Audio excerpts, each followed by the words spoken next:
Direct और indirect measurement of all quantity और quantity set is called of physical quantity.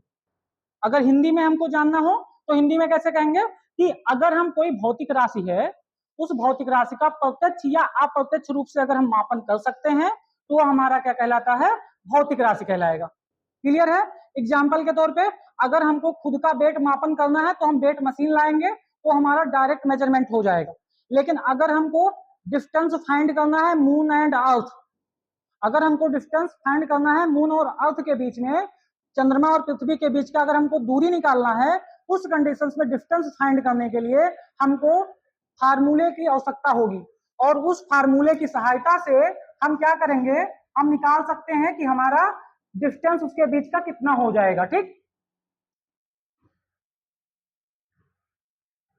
ये formula हम use करके निकाल सकते हैं कि हमारा दोनों के बीच का डिस्टेंस क्या होगा। क्लियर है?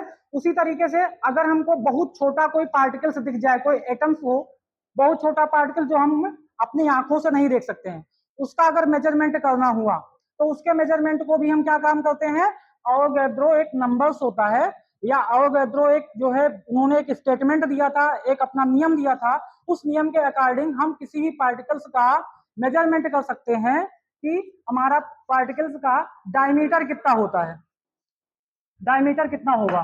ठीक है, तो ये हमारे क्या है, ये हमारे इनडायरेक्ट हैं, इनडायरेक्ट मेजरमेंट है। क्लियर है? किसी को कोई डाउट? कोई डाउट नहीं ना?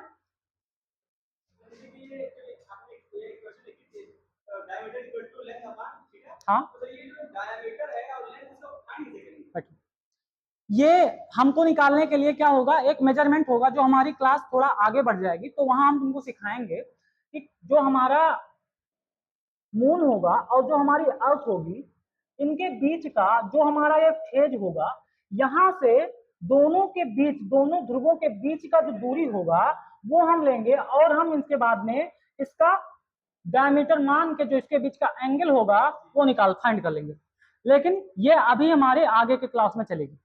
ठीक है, जब हम मेजरमेंट पढ़ना स्टार्ट करेंगे वहां पे इस चीज को मैं तुमको सिखाऊंगा कि कैसे अर्थ से हम अपना डिस्टेंस, पृथ्वी से अपना डिस्टेंस हम कैसे चंद्रमा की दूरी निकाल सकते हैं या किसी और ग्रह का कैसे हम दूरी निकाला जा सकता है, ये मैं सिखा दूंगा यहाँ पे कि कैसे पृथ्वी से निकाला जाता है। क्लियर?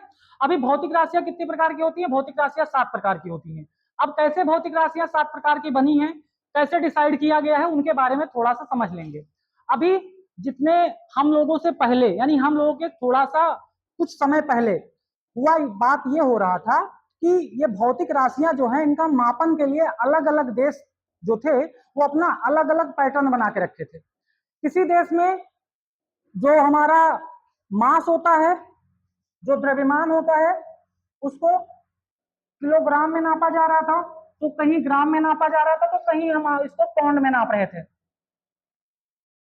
अलग अलग जगह पे ये हमारा अलग अलग मापन किया जा रहा था। तो प्रॉब्लम ये हुई कि जैसे हमको कोई चीज इंपोर्ट या एक्सपोर्ट करनी है, एक देश से दूसरे देश में अगर हमको भेजनी है, तो वहां पे क्या होता था कि हमारे यहाँ मान लो किलोग्राम में नापा गया, दूसरी जगह वहां पे ग्राम में नापा जा रहा है, पाउंड में नापा जा रहा है, तो उसकी यूनिट कुछ ना कुछ डिफरेंस हो जाती थी। पता चला कि हम यहाँ से 10 किलो अगर भेज रहे हैं तो वहां पे जाके वो 10 किलो एग्जैक्ट नहीं होता था, क्योंकि उनके मेजरमेंट का तरीका अलग